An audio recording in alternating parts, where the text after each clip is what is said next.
Hello Bojan and welcome to the pre-match press conference. It's been rumoured recently that you're unhappy with your situation of being played out of your main position. How do you feel about that? No comments are not going to help you in this situation. The public are demanding a real answer. Okay, and if you're not going to answer that question, how about, do you think you'll make your comeback from injury in Swansea's last game of the season? Clearly you're not being very talkative today. We'll end that press conference there. Thank you very much, Bojan.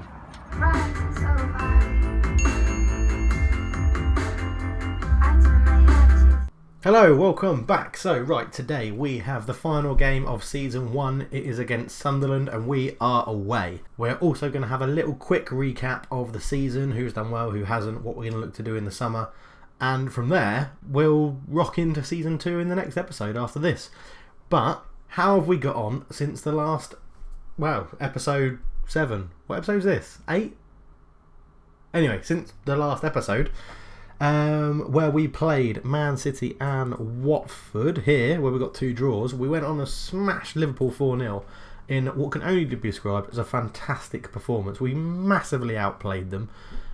Sabin got a hat-trick from the left wing after I'd just been, in the previous episode, I think I said how rubbish he was and not doing very well, and we can see why he got him for $1 million. He suddenly went, I don't know, absolutely amazing. It was ridiculous. And then Jamal Lascelles got off fourth in the 84th minute. He got a first half hat-trick, Sabin. No outstanding goals, they're all crosses, and he was in the right place at the right time, but unbelievable performance from him. We then followed that up with a 4-3 7-goal thriller, which we got the win against Tottenham, with Jamal Lascelles getting an 84th minute goal. Belletti got one back for them in the 91st minute. We're actually 4-2 up. A great performance. We played really well. We sort of capitulated in the second half a little bit. As you can see, we went 2-0 up in the 16th and the 32nd minute. Sabin getting another. They brought it back to 2-2. Leroy Fer scored straight after Onimo had scored for Spurs. Then we went, as I said, 4-2, and Bellotti got one back to make it 4-3. Stats were pretty even. No one really took control of the game, but a great performance from us to show that we can mix it with Spurs and Liverpool. Then we were very disappointing and had a 0-0 draw against Southampton, where, again, no one could really... We controlled the game a bit better than them, but it was a poor game, really. 6 of our 17 shots went on target and 1 of their 8. They had Fraser Forster injured, so it was a bit annoying that we couldn't capitalise on that. And Fabianski's injured for us. I'm not sure if that happened last time. That's about it, really, for the schedule and what we've done since the last episode. Sorry it's been a bit long, the wait for this episode, but we had some visitors down. We're trying to sell our house, so lots to keep me busy. But I'll always make time for Football Manager videos, don't you worry. Anyway, so we'll crack on with the episode, and today we're going to play Sunderland, so I'll see you there. Catch you guys in a bit. Okay, welcome back. So for the final game of the season, this is how we line up.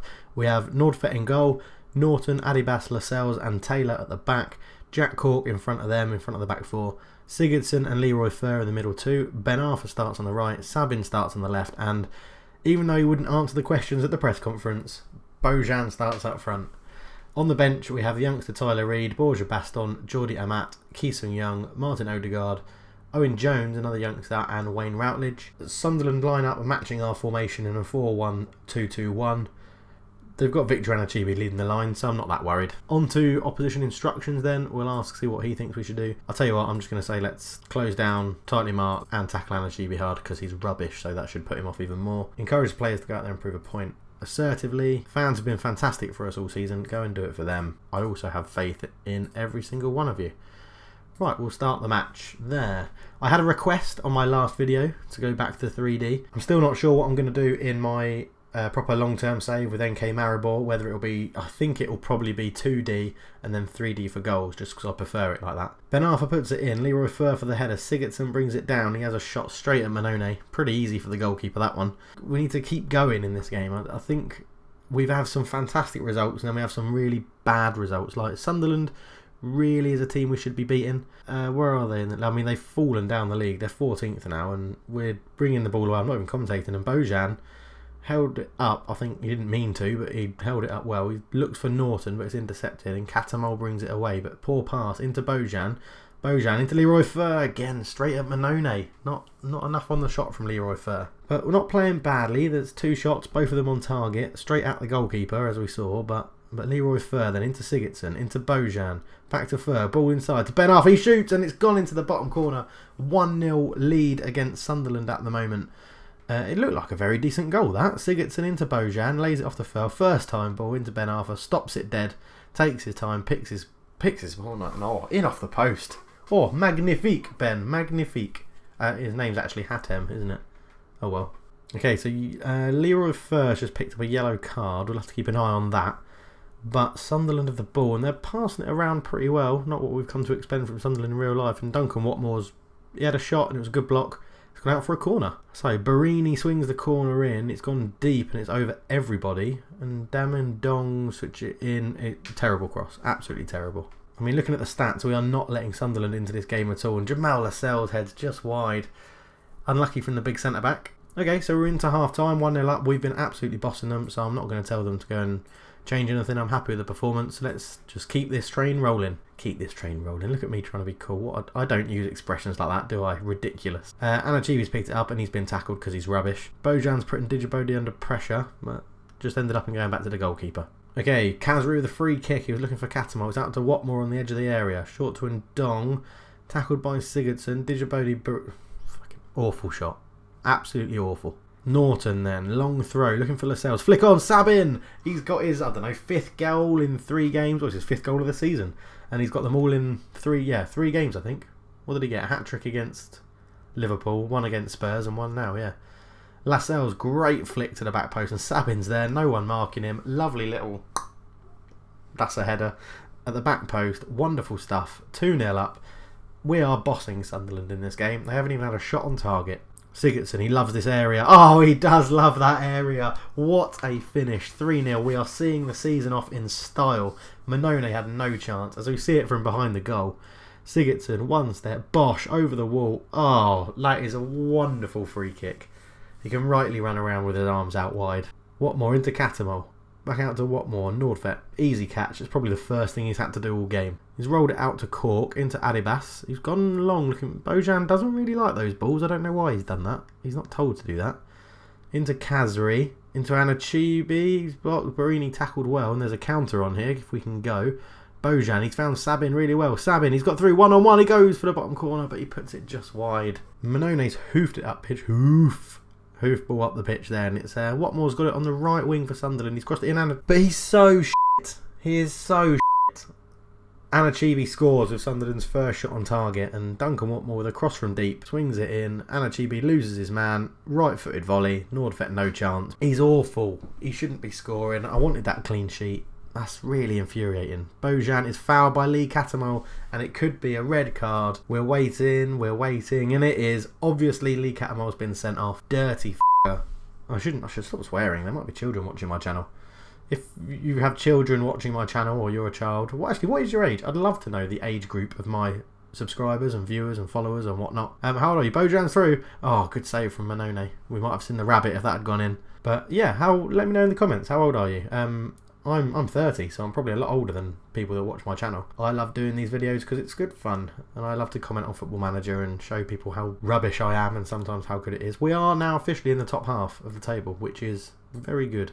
Right, I'm going to watch his corner, and then we're going to make a sub. Sigurdsson swings it in. Bojan's got it on the edge of the area. I say edge of the area, he's nearer his own half, but Jamal Lascelles, Neil Taylor's got a lot of space to run into, and he gets there. He puts it in. Sabin, oh, it's just gone wide, and that will be a good time to make a substitution. Bojan's looking a bit tired, so he can come off for Borja Baston, who will play as a complete forward. And who else we got? Jack Cork's looking a bit tired. He can come off for Keeson Young as well. And we'll keep an eye on that Leroy Fer yellow card. He might come off for one of the youngsters, or for Martin Odegaard actually. Seb Larson takes a short free kick to McNair, and they're playing around with it. It's a good ball in. Adibas clears well.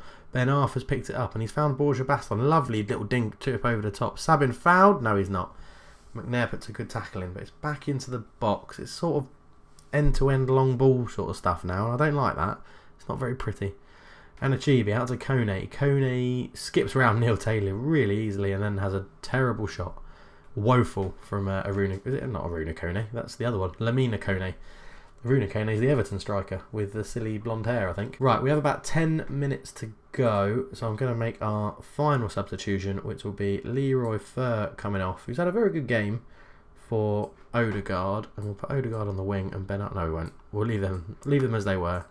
But Odegaard can play in that attacking central role. He likes to push forward. There's been a foul there from Ki-Sung Young. It was on that guy, whoever that is. It was Kazri. And Ki-Sung Young's picked himself up a yellow card. Quite a few in this game. 4 for us. I had, 2, both for Lee Cattermole. But it's ticking down. There's about 2 minutes to go. 30 seconds to go now. Manone takes a goal kick long. Neil Taylor wins the header. Sabin. Another one would be nice, just to wrap the game up with a goal, is what I was trying to say. I don't think it's going to happen though. Jamal Lascelles into Sigurdsson.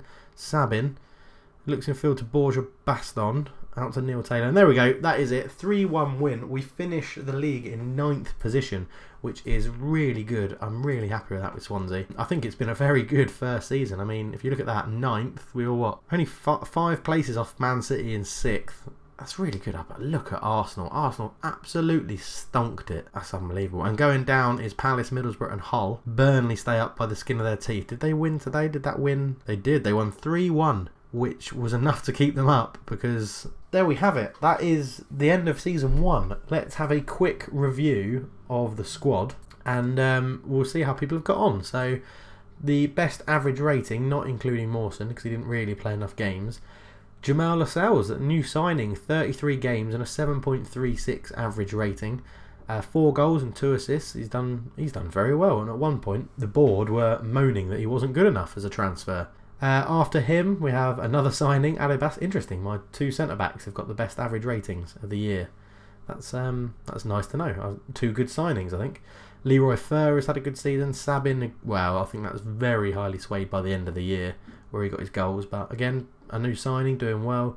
Sigurdsson with 7.2. I think if you just look at the average ratings, main appearance makers, there you go, at 12. So, I mean, like 1, 2, 3. There's only 3 people getting under a 7. So it's been a good season. It's been a very good season. So our top goal scorer was joint on Sigurdsson and Baston. Baston would get it for making less appearances. So I think he'd get the club golden boot. Assist-wise, Wayne Routledge leading the way on 8. He got dropped towards the end of the season because Hatem Ben Arfa was in such good form. And Kyle Norton from right back getting some assists, getting 8 assists as well. Leroy Fer was amongst the goals and the assists, and Siggy obviously was up there with 4 assists. Ability-wise in the squad, assistant manager still believes that Gylfi Sigurdsson is easily our best player, followed up by Ben Arfa and Borja Baston, who's improved this season. Right the way down here, we have Tyler Reid and Owen Jones, the 2 youngsters who they will be in and around the squad next season, I think. I hope anyway. I hope I don't need to really replace them. Potential-wise, obviously Odegaard's up there, Borja Baston and Ben Arfa are up behind Sigurdsson. So if we look at the rest of the league, this is how it finished. So Arsenal won it in an absolute canter. I think they won it with about 4 games to play. Chelsea finished second, which is the complete opposite to Work the Spaces series, where they got relegated. Definitely go and check that out if you haven't yet. Man United finished third, Tottenham fourth, Everton up in fifth, Man City 6th, Leicester, the reigning champions, finished 7th, which is a good season for them. I don't think they'll do that well in real life. West Ham 8th, us 9th, Bournemouth 10th. That rounds up the top 10. And then if we go from the bottom, so relegated is Crystal Palace, Middlesbrough and Hull. Just above them Burnley, as we discussed after the game. Stoke, West Brom, Sunderland, Liverpool in 13th. They've had a terrible season. Southampton doing pretty poorly in 12th. Watford are in 11th. Top goal scorer in the league was Harry Kane with 27. Simone Zaza with 23. That's very impressive for West Ham. And Mauro Icardi with 23 as well. Average ratings was completely bossed by Arsenal. Nothing really unexpected there, according they ran away with the league. Only losing 4 games as well. Top assist was Juan Mata on 16. Max Gradle getting up there on 11 is pretty decent. Clean sheets, David De Gea got 19. Cech 17 and Claudio Bravo 16. And yellow cards went to Stephen Defoe of Burnley. I'm very happy with our season. Let me know in the comments what you think about the season and how it's gone. And where you think I can improve. If we look at our team report, we still have quite a lot of weaknesses, as it says here. Some of them are to do with coaching team and attendances. We can't really deal with that. There's a current leadership void. We might have to look at dealing with that in the summer. We don't work hard enough, so we need to improve our work rate, and the decision making is pretty poor as well. Teamwork, first touch, passing, lots of things we could improve, but then again, we've had a really good season, so are there actually that many weaknesses? Obviously, I love Bojan, as been mentioned in previous videos. I want to keep him as this false 9 up here, really. He'll be my go-to player in that striker. A good backup for him. Borja Baston has done well. Llorente did well when we were playing in target man, so maybe I don't need a new striker. Depending on if we can keep Ben Arthur and Odegaard. If we can't, we'll need a new inside forward on the right. Possibly some more competition for Jack Cork. Leon Britton is just not up to scratch. He's played a couple of games. I think he'll dwindle away in the reserves next year. Really happy with Sigurdsson and Leroy Fer, but I think another midfielder in there would be useful as well. Attacking midfield left, we still have Routledge and Sabin, and Montero didn't really get enough games. He probably deserved a few more. He played well. Centre back, I think we're sorted. Amat, Lascelles and Alibas, with Mawson as well as a youngster doing well. And if we really need it, we've got Van der Hoorn as well as a backup. Looking to increase left back competition. Neil Taylor had a good season, but he's not that brilliant. I mean, 3 starts. Same with Kyle Norton. He got his assists, but he's not actually rated that well. So if we can improve, we might even get even more goals from the fullbacks. Fabianski is going to be the number 1. We might get some competition in for him, even though he didn't really miss that many games. If we go to injuries, I mean, so 3 weeks out with a groin strain at the beginning of the season, and then 10 days out with another groin strain later on. So we could probably do with a better backup goalkeeper than Nordvet. I don't think I need to replace Fabianski. I think he's good enough to be the number 1. Although his stats are declining and he is 32, but they say goalkeepers peak at 36 or 37 or 30, between 35 and 37, I think it is. They're meant to peak, but I think it'd be really interesting to hear what you guys think about it, where you think I can improve, and who I should go after. And yeah, we'll see how it goes, really. And the next episode will probably be the start of season 2, the first Premier League game in season 2. And we'll go from there. I suppose very quickly, we received 22.31 million in the Premier League for finishing 9th, which quite frankly is ridiculous, and we pay 1.3 million out to the squad. Thank you very much for watching. If you've enjoyed the video, please hit that like button. Subscribe if you want more content. The Q&A is still going, so you can get your entries in. It will probably be done this week, I imagine. I've got some very important meetings at work up till about Wednesday, and then I've got a bit of time in the evening. So hopefully get the Q&A done this week. I'll tell you what, the Q&A will be released on Sunday, so this will be the last chance to get questions in for me to answer. So please submit your questions, that'd be great. The hashtag is around somewhere on the screen.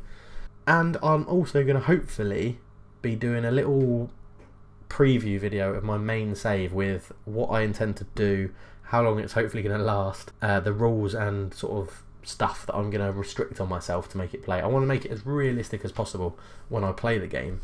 I've been rambling long enough, so I will say goodbye. Thank you very much for watching, and I'll chat to you guys in a bit. Cheers.